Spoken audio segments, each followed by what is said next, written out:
Hello everybody, my name is Image and Likeness. Welcome back to another YouTube video.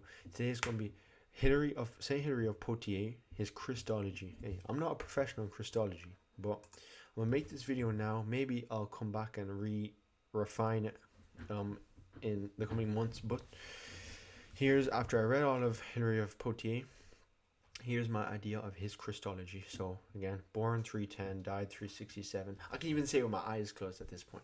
Bishop of Poitiers, argued against the Arians who denied the divinity of Christ, and he wrote on the Trinity, commentary on Matthew, and he wrote, yeah, that was the main two I'm taking from. Boom. Now I'm going straight into his quotes. And he also wrote on the councils, by the way. Okay, so I quoted everything, so go fact check me, please. We cannot declare that the Son of God is born of Mary without declaring him to be both man and God. But lest the declaration that he is both God and man should give occasion to deceit. So already, obviously, Hilary of Poitiers, if he adheres to the Nicene Creed, he obviously believes in the Trinity. But it's more so how exactly he identifies Christ as being divine. Some people say that the church fathers don't say Christ is the Almighty. Some people, Miaphysite versus Diaphysite. Does Christ have one composite nature or two distinct natures? Let's go. He suffered. Boom, boom, boom. It is clearly shown why the Word, though he was made flesh, was nevertheless not transformed into flesh. Yeah? I'm reading the next red quote. But the Word was made flesh, although he made himself subject to suffering, was nevertheless unchanged by the liability to suffer. For he was able to suffer, and yet the Word was not possible. Possibility denotes a nature that is weak, but suffering in itself is the endurance of pains inflicted. Since the Godhead is immutable, and yet the Word was made flesh, such pains found in him a material which they could effect, though the persons of the Word had no infirmity or possibility. And so when he suffered, his nature remained immutable, because like his Father, his person is of an impassible essence, though it is born. So boom. Why did I quote this? It's because he suffered. Yeah. Nestorius and Theodore of Mopsuestia and Diodore of Tarsus believed that the flesh suffered, the humanity suffered. Hilary says no. Hilary says he suffered, yeah, which makes one subject. Okay, if you say that the humanity suffered, yeah, then somehow humanity can act and can receive action, yeah. So then that means the divinity can act and receive action. So now you're making two sources of action within Christ. So now you're making two subjects, since a subject is a person who acts. So now you're making two subjects, and now you're making two persons. No. Christ is one person. So he suffered, he acts through his humanity and through his divinity. Okay, next. He who upholds the universe, within whom, once again, by becoming man, it was our gain that God was incarnate and dwelt among us, making all flesh his home by taking upon him the flesh of one. So this is interesting because I did read like a paper. I think it was what was it? What was it again when you finish college and you write a dissertation? That somebody thought Hilary had the idea of he took all flesh up. He incarnate all flesh, something like that. But it says clearly he took the flesh of one. So I don't know where she got that from, but yeah. The idea is not more Christology, this is more soteriology, but yeah, he took all flesh, and we were raised because he was lowered, etc. For he, being invisible and bodiless and incomprehensible as the Son of God, took upon himself such a measure of matter and of lowliness that was needed to bring him within the range of our understanding and perception and contemplation. It was a condescent,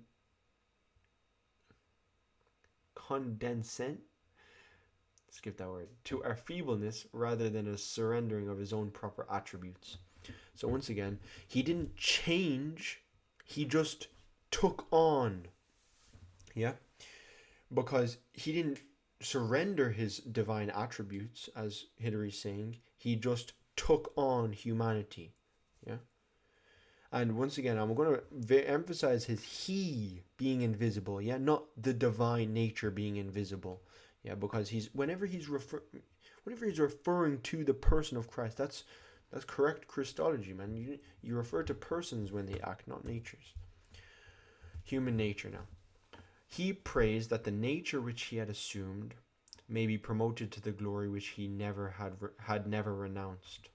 So the glory which he had never renounced is the glory which he had with the Father. That's John 17.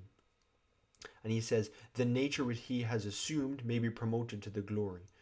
So Christ, he had Theosis, bro. His human nature was deified to the point where it is in communion with the divine nature. It's obviously, it's not like human nature can never be at the same status as divine nature, but he glorifies the human nature. But the divine nature is divine by nature, but the human nature is glorified, which is why we will become partakers of the divine nature through glory. It's not through nature. We aren't divine, but we are made like him, his likeness, through glory. Okay, now it's getting techie. Yeah. By the way, don't take me, I might have been waffling there, I don't know. But of two natures, okay, now it's getting techie. Okay, I'm going to read this all. So the Word made flesh, so taught the man Jesus Christ, the Lord of majesty, constituted mediator in his own person for the salvation of the church. And being in that very mystery, the mediatorship between men and God, himself one person, both man and God. Okay. For he being of two natures, united for that mediatorship is the full reality of each nature, while abiding in each, he is wanting in neither. He does not cease to be God because he becomes man, nor fails to be man because he remains forever God.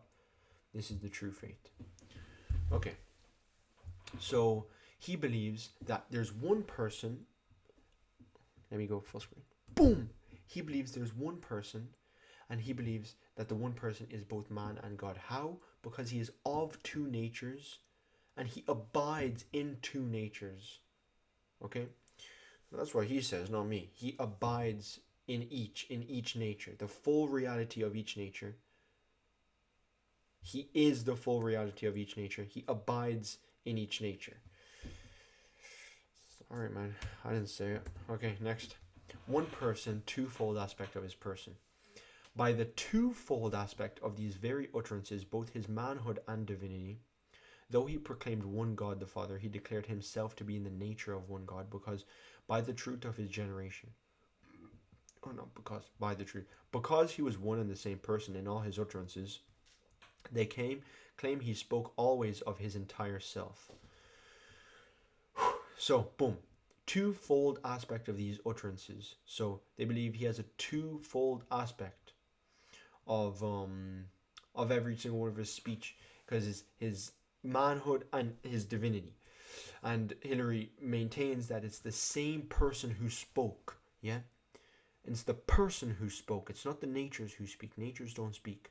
It's the person who spoke through his manhood and through his divinity. Boom. Different natures. Okay.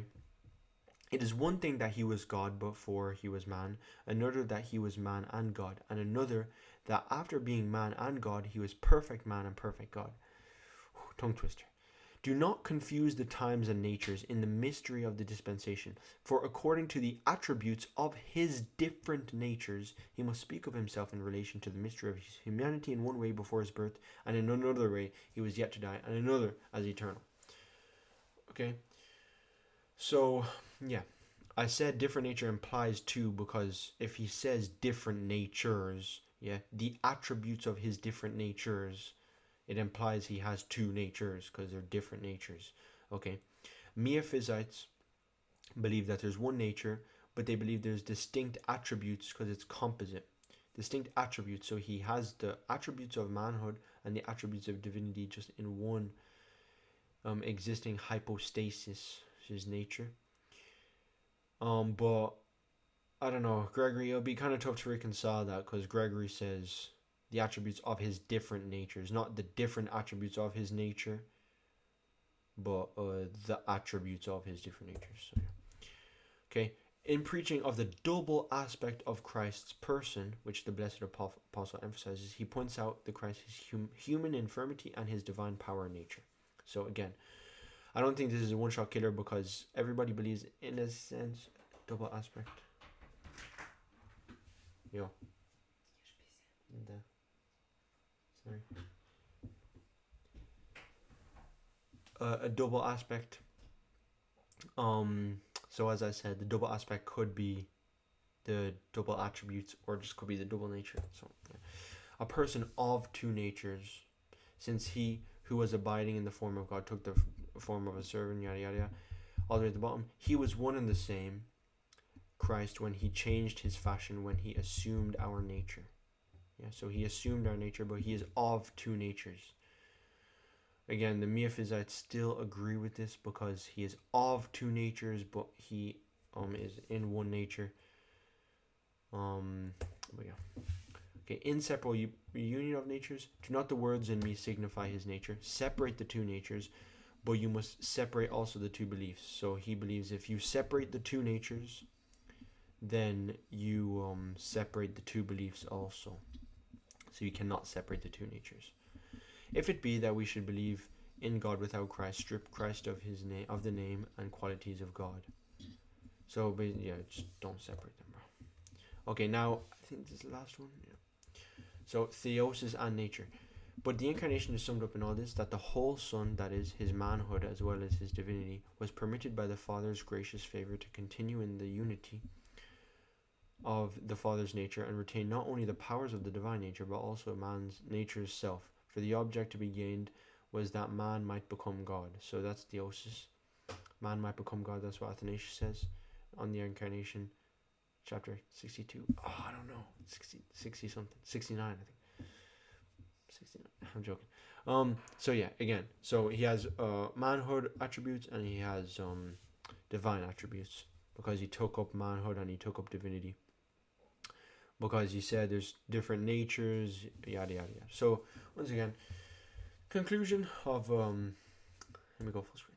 Conclusion of Hilary of Poitiers Christology is that there's one subject, he acts through two different natures, or through different attributes of natures. I think two natures from Hilary's writings, but if someone smarter than me can argue against it, then please. But yeah, two natures, he acts through the different natures. When he speaks, he can be speaking in respect to his divine nature or his human nature, but it is the same person speaking. Yeah, do not separate the natures. And yeah, that's basically what I got from Hilary of Poitiers' Christology. Might have missed a few things, but yeah, that's basically it. So thank you guys for watching. Like, comment, and subscribe, and I'll see you guys